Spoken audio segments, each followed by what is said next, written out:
Joe Everett was 28 years old when he finally saved enough money to stop working other people's land and buy a piece of his own.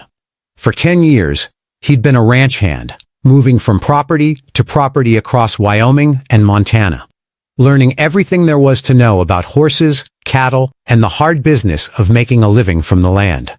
He'd slept in bunkhouses, eaten in mesh halls, and saved every dollar he could from wages that most people wouldn't consider worth getting out of bed for. His bank account held $200 when he saw the classified ad in the Billings Gazette. Ranch property, Eastern Montana, 180 acres with house and barn. Must sell immediately. $5 to qualified buyer. Cash only. No realtors. Joe had laughed out loud when he first read it, assuming it was a scam or a typo. Nobody sold ranch property for $5 unless something was seriously wrong with it. But curiosity got the better of him, and he called the number listed at the bottom of the ad.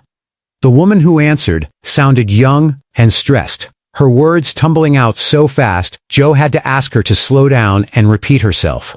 Her name was Jennifer Hartley, and the property had belonged to her uncle, Raymond Hartley, who died 3 weeks earlier in what she kept calling the accident, with a tone that suggested she didn't quite believe it had been an accident at all. "The family wants it gone," Jennifer said bluntly.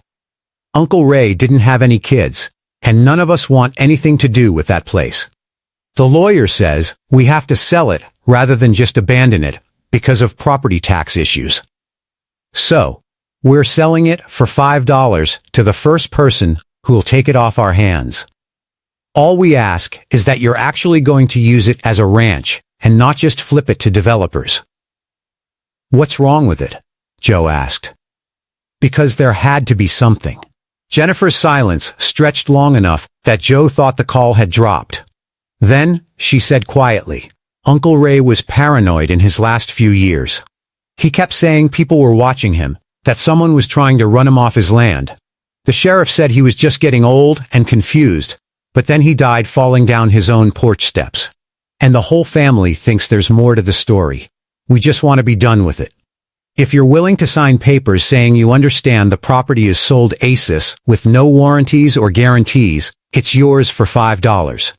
2 days later, Joe stood at the gate of the property with a signed deed in his pocket and his entire life packed into the back of his Ford pickup.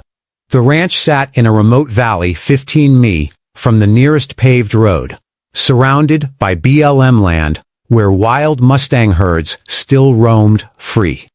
The house was a small log structure that looked solid despite obvious neglect, and the barn was larger than Joe had expected, built from rough-cut timber that had weathered to silver gray. The front gate had a chain and padlock, but Jennifer had given him the key along with a warning he hadn't quite understood at the time. "The place might not be empty," she'd said. "Uncle Ray mentioned things in his last phone call. Strange things. If you find anything unusual, just be careful." Joe had nodded politely, assuming Raymond Hartley had maybe left behind some old farm equipment or household items the family didn't want to deal with. He certainly hadn't expected what he found when he pushed open the front door of the ranch house and stepped inside. The interior was dim with all the curtains drawn, and it took Joe's eyes a moment to adjust from the bright Montana sunshine to the shadowy rooms. He could see furniture covered in dust sheets, a stone fireplace at one end of the main room, and doorways leading to what were probably bedrooms and a kitchen. But what stopped him cold, what made his heart hammer and his rancher's instincts scream danger, was the sound coming from the back of the house. Hoof beats on wooden floors, heavy and deliberate, followed by a snort that no domestic horse would make. Joe froze in the doorway, barely breathing, as a massive shape emerged from the shadows of the hallway. A horse, but not just any horse. The Mustang stallion that walked into the main room was one of the most powerful animals Joe had ever seen, standing at least 16 hands with a steel gray coat that seemed to shimmer in the dim light.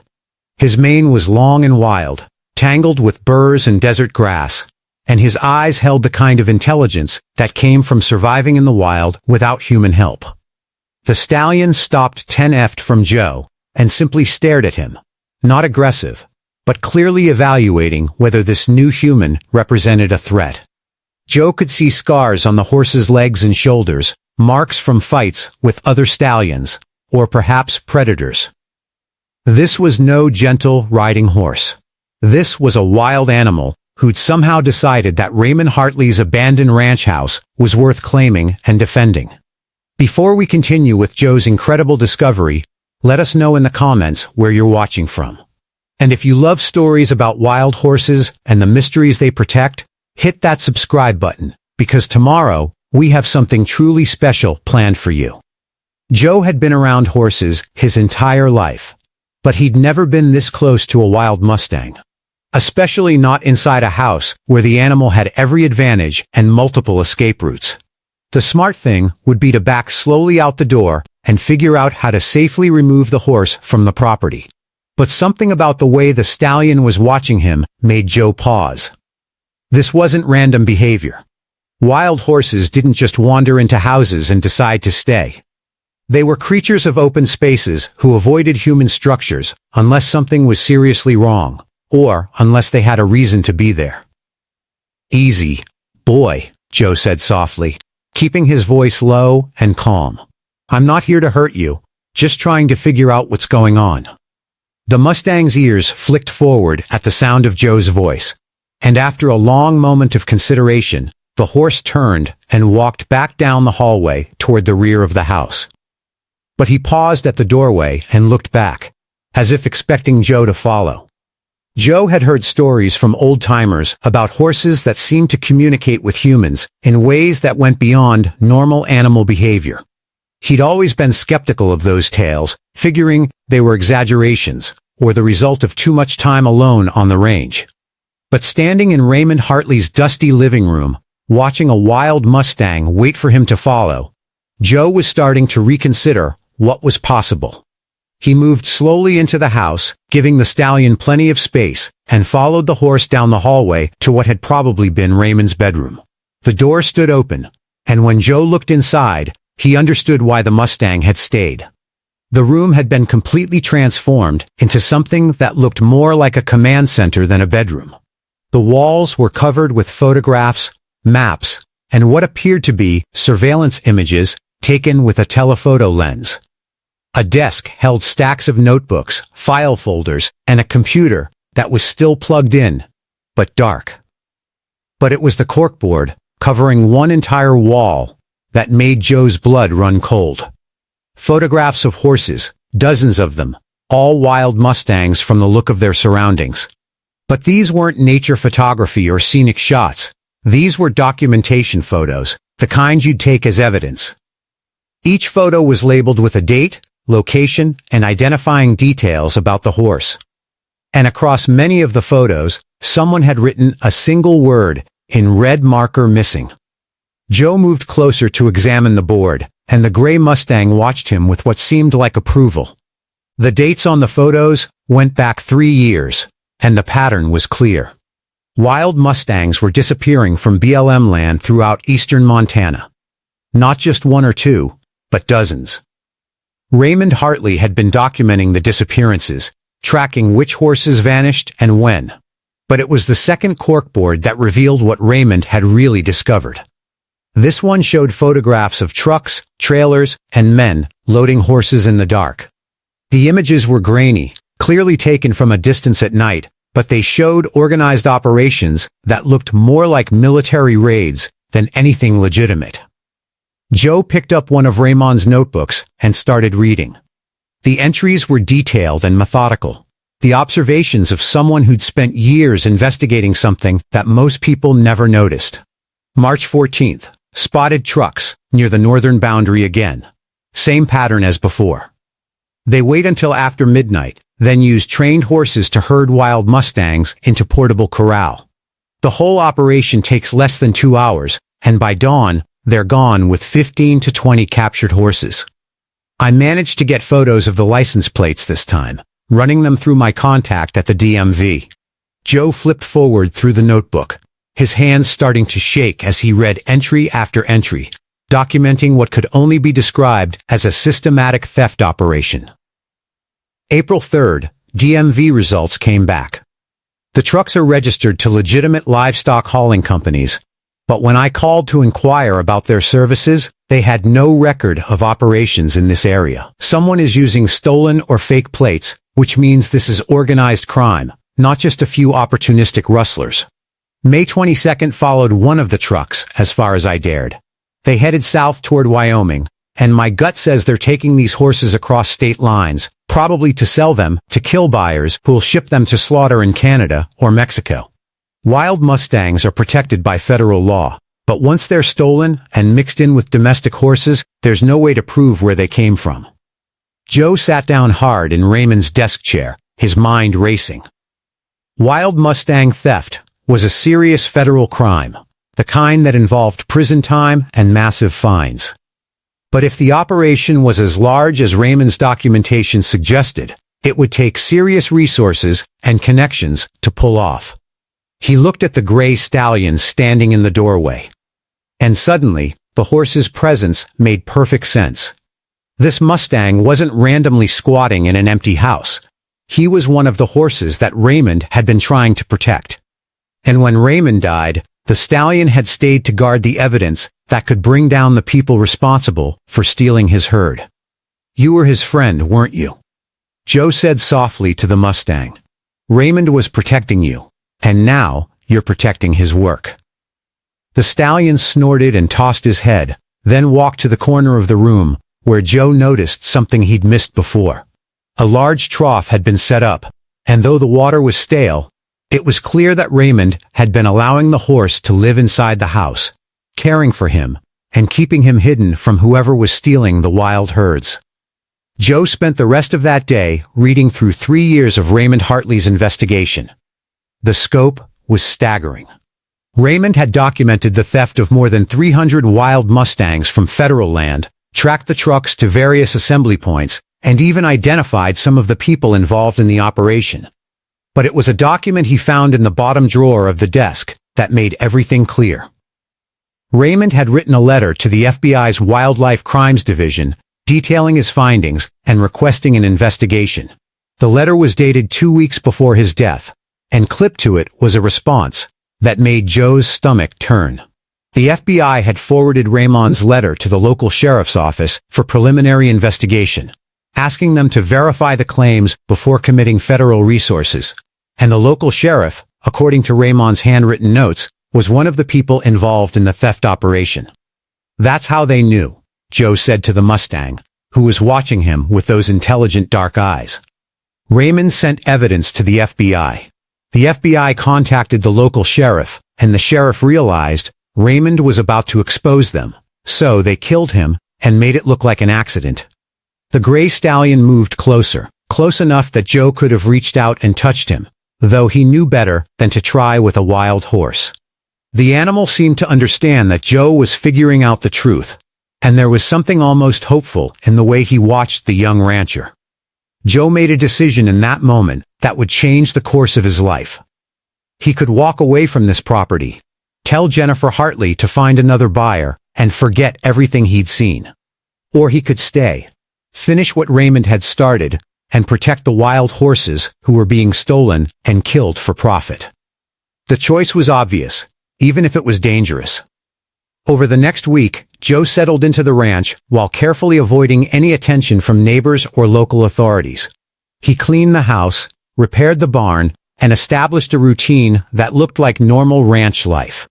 But every night after dark, he continued reading through Raymond's research and began his own observations of the surrounding BLM land.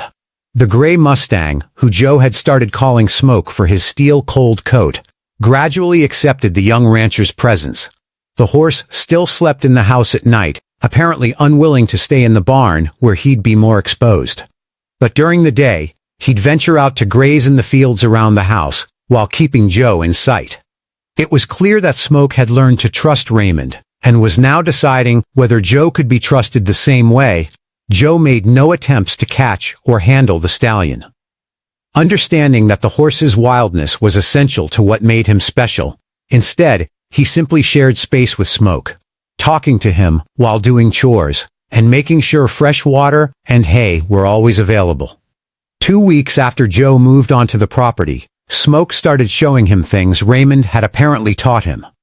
The stallion would walk to certain locations on the property and paw at the ground, revealing buried containers where Raymond had hidden backup copies of his documentation.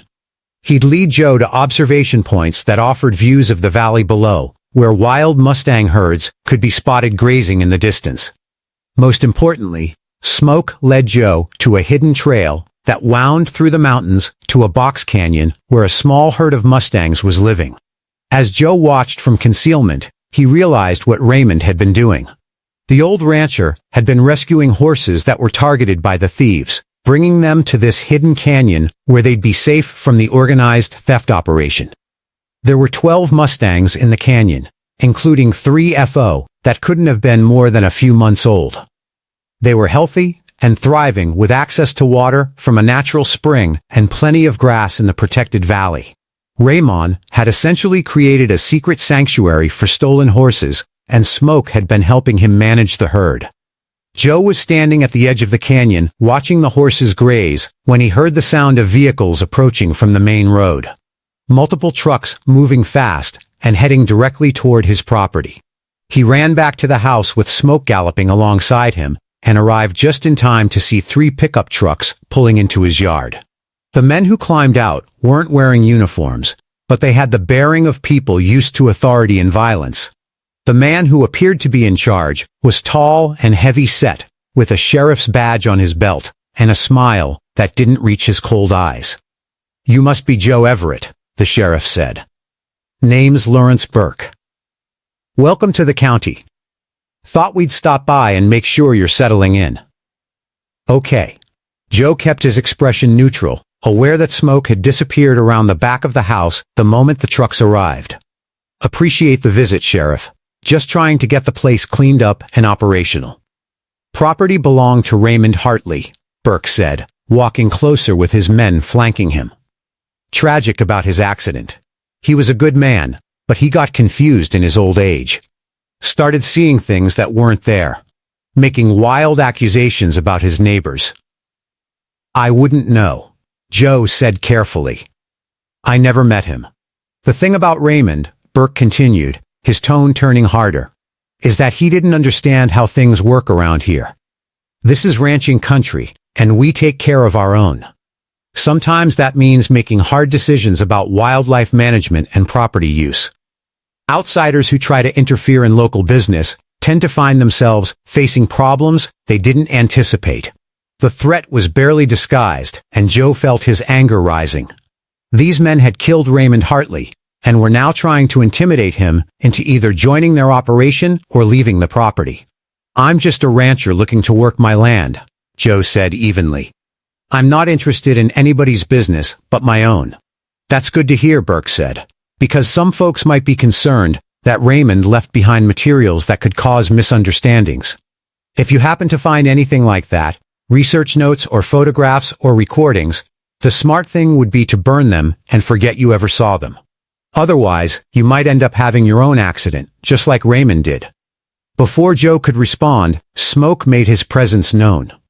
The gray Mustang appeared from behind the barn at a full gallop, his ears pinned back and teeth bared.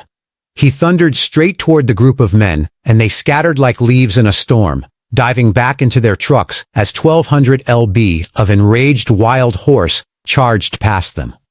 Smoke didn't actually attack anyone, but his message was clear. This was his territory, and these humans weren't welcome. Sheriff Burke climbed back into his truck, with fear and anger, fighting for control of his expression. "That's a wild horse, Everett. They're federally protected, which means you can't keep him on private property. I'll be calling the Bureau of Land Management to have him removed and probably destroyed as a dangerous animal." The trucks roared away, and Joe stood in the settling dust with Smoke beside him. Both of them understanding that the war Raymond had fought was now Joe's to continue. That night, Joe made copies of everything Raymond had documented and mailed them to 3 different attorneys in 3 different states, with instructions that if anything happened to him, the materials should be sent to federal authorities and the media. He wasn't naive enough to think the FBI would help after they'd compromised Raymond's investigation by contacting the local sheriff, but he knew that public exposure was often more powerful than official channels. He also started his own documentation, setting up trail cameras around the property and in the mountains where the wild herds ranged. If the thieves came back, he'd have video evidence that would be much harder to dismiss than Raymond's photos. The attack came 3 nights later. Joe was asleep in the ranch house when Smoke's warning whinny jolted him awake. The stallion was standing at the front window, staring out into the darkness, every muscle tense with alarm. Joe grabbed his rifle and moved to where he could see the yard without being visible from outside. 3 trucks were parked with their lights off about 100 yards from the house, and dark figures were moving through the shadows toward the barn and corral. They weren't here to talk or threaten. They were here to finish what they'd started with Raymond Hartley. Joe pulled out his cell phone and dialed 911, knowing even as he did that Sheriff Burke would likely intercept the call or delay any response. But he needed the call logged in the system as evidence of what was about to happen. 911. What's your emergency? This is Joe Everett at the Old Hartley Ranch on County Road 47. I have multiple intruders on my property with hostile intent. I need law enforcement response immediately. Sir, that's Sheriff Burke's jurisdiction. I'll forward your call to the county dispatch. No, Joe said urgently. I need state police or federal marshals. Sheriff Burke is compromised, and the line went dead. Either the dispatcher had hung up, or someone had cut his phone service. Joe was on his own, facing at least 6 armed men who'd already killed once to protect their operation. Smoke snorted and pawed at the floor, and Joe realized the stallion was between him and the door, as if trying to protect him. The role reversal would have been funny if the situation wasn't so deadly. We need to get out of here, boy, Joe whispered. They're going to burn this place just like they've probably planned to do since I moved in. As if in answer to his words, Joe smelled smoke. They'd set fire to the barn, probably hoping to either flush him out or trap him inside while the building burned. The wind was blowing toward the house, which meant the flames would spread fast in the dry Montana summer. Joe made a split-second decision. He grabbed Raymond's most critical files, stuffed them into a backpack along with his copies of everything, and headed for the back door. Smoke followed, moving with him like they'd been partners for years instead of weeks. They slipped out the back of the house just as the front door crashed open, and men rushed inside. Joe could hear them searching, their voices angry as they realized he'd escaped. He and Smoke ran for the tree, using the darkness and the cover of smoke from the burning barn to mask their escape. Behind them, the ranch house erupted in flames. Joe's heart clenched as he watched his $5 property burn, but he kept moving, following Smoke as the stallion led him up the mountain trail toward the hidden canyon where the rescued Mustangs were sheltering. They reached the canyon just as dawn was breaking, and Joe collapsed against a rock, breathing hard from the climb. Smoke moved among the other horses, clearly reassuring them that the human with him was safe. Joe looked at the backpack containing 3 years of Raymond Hartley's work and his own documentation of the past 3 weeks. This was evidence that could bring down a criminal conspiracy involving at least a dozen people, including law enforcement officers and probably politicians who'd been paid to look the other way. But he was alone in the wilderness with no house, no phone service, and men who wanted him dead, actively hunting for him. The smart play would be to hike out to the main highway and flag down a passing car, get to safety, and turn the evidence over to authorities outside the county. Except Joe had never been good at the smart play when innocent creatures were depending on him. The Mustangs in this canyon, and the dozens more wild horses still ranging on BLM land, needed someone to protect them from the thieves who were systematically stealing them for slaughter.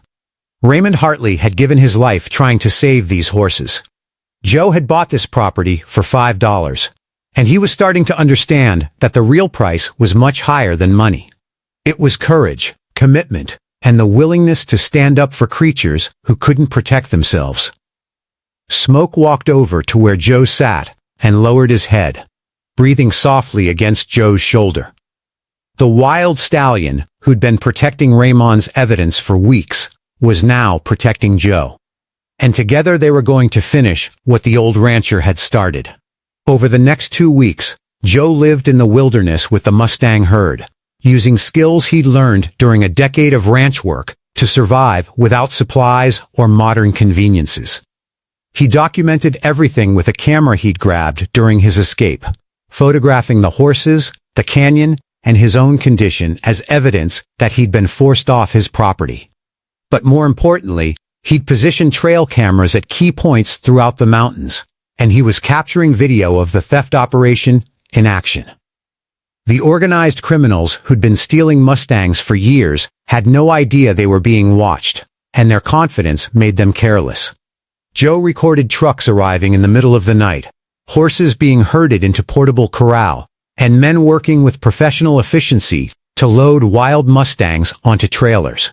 He got clear shots of license plates, faces, and the entire operation from start to finish. What surprised him was discovering that Smoke had apparently been doing something similar. The gray stallion would lead Joe to specific locations where he'd find evidence of the theft operation. Sections of broken fence where the thieves had cut through BLM barriers, abandoned equipment that had been left behind, even a dropped wallet containing the ID of one of the men involved. Smoke had been collecting evidence, just like Raymond had taught him. And now, he was showing Joe where to find it all. On the 14th day after the fire, Joe hiked 10 miles to a small town that wasn't part of Sheriff Burke's jurisdiction. He walked into the local library, logged onto a computer, and uploaded everything he'd collected to a secure server. Then, he sent a detailed report to the FBI, the Department of Interior, several major news networks, and every environmental organization he could find contact information for. But he didn't stop there. He also posted everything to social media, creating accounts on multiple platforms and sharing the story of Raymond Hartley's murder, the systematic theft of wild Mustangs, and the corruption that allowed it to continue. The response was explosive. Within 24 hours, the story had gone viral. News crews from Denver and Seattle were heading to Montana. The FBI opened an official investigation, this time going around local law enforcement, and most importantly, hundreds of volunteers began organizing to patrol BLM land and protect the remaining wild horses. Sheriff Lawrence Burke was arrested 3 days later, along with 17 other people involved in the theft operation. Federal prosecutors revealed that the conspiracy had netted over $2 million, selling protected wild horses to kill buyers who shipped them to slaughter in Canada and Mexico. Joe stood in the ruins of his burned ranch house, watching federal agents process the crime scene when he heard the sound of hoof beats behind him. Smoke trotted up with the entire canyon herd following him. 12 wild Mustangs who'd learned to trust the humans who protected them. A federal wildlife agent approached Joe with a mixture of respect and concern on her face. "Mr. Everett, I'm Agent Patricia Wells with the Department of Interior. On behalf of the federal government, I want to thank you for your courage in exposing this operation. We're estimating you saved at least 100 wild horses from being stolen and killed." "It wasn't me," Joe said honestly. "It was Raymond Hartley who did all the real work. I just finished what he started." "We'll make sure Raymond gets credit," Agent Wells said.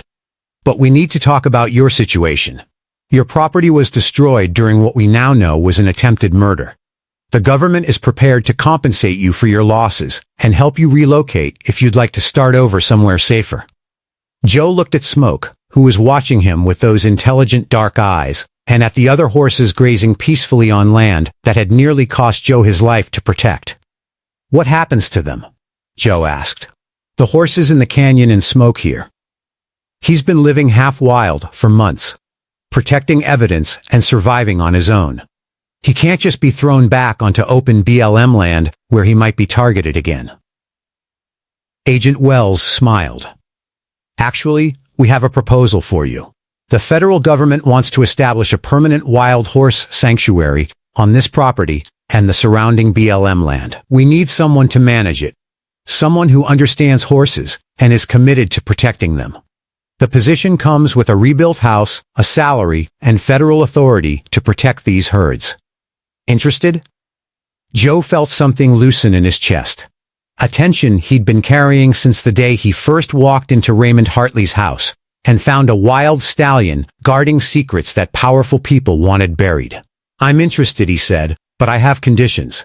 The sanctuary gets named after Raymond Hartley, and Smoke here gets protected status as the herd patriarch. He's earned the right to live free without anyone trying to capture or relocate him." "Done," Agent Wells said, extending her hand. "Welcome to your new job, Mr. Everett. Something tells me you and that stallion are going to do great things together." 3 years later, the Raymond Hartley Wild Horse Sanctuary covered 15,000 acres of protected land where Mustangs could live without fear of theft or harm. Joe had a new house built on the same spot where the old one had burned, and every morning he'd wake up to see Smoke grazing in the meadow with a herd that had grown to more than 50 horses. The gray stallion never fully lost his wildness, and Joe never tried to tame him. But they developed a partnership built on mutual respect and shared purpose. Smoke still led Joe to places where wild horses needed help, or where evidence of illegal activity could be found. And Joe still protected the sanctuary with the same fierce commitment that Raymond Hartley had shown. The $5 property had cost Joe almost everything. His house had burned. He'd been forced to live in the wilderness for 2 weeks, and he'd faced death at the hands of people who thought killing a young rancher was an acceptable cost of doing business. But what he'd gained was worth infinitely more. He'd found his life's purpose, protected innocent creatures from suffering and death, and formed a bond with a wild stallion that defied everything he'd thought possible. Most importantly, he'd proved that one person standing up for what's right could change the world, especially when they had the courage of a wild Mustang fighting beside them. Smoke raised his head from grazing and looked toward the house, and Joe raised his hand in a greeting that had become ritual between them. Man and Mustang, rancher and wild horse. Partners in protecting something worth more than money could measure. Freedom, justice, and the wild heart that beats in every creature fighting to stay free. If Joe and Smoke's story touched your heart, we'd love to hear from you in the comments. Let us know what you think about the incredible bond between humans and horses, and how far we should go to protect these magnificent wild animals. Before you go, make sure you're subscribed to our channel, Stories for Horseback, because we bring you powerful horse stories every single day. Stories about loyalty, second chances, and the deep bond between horses and the people who love them. Don't forget to like this video and turn on notifications so you never miss an inspiring journey. And tell us in the comments which country you're watching from. We love seeing how far our Stories for Horseback family reaches around the world. Remember, sometimes it's not about having thousands of dollars or perfect timing. Sometimes the smallest investment, just $5 and a whole lot of courage, can open the door to something life-changing.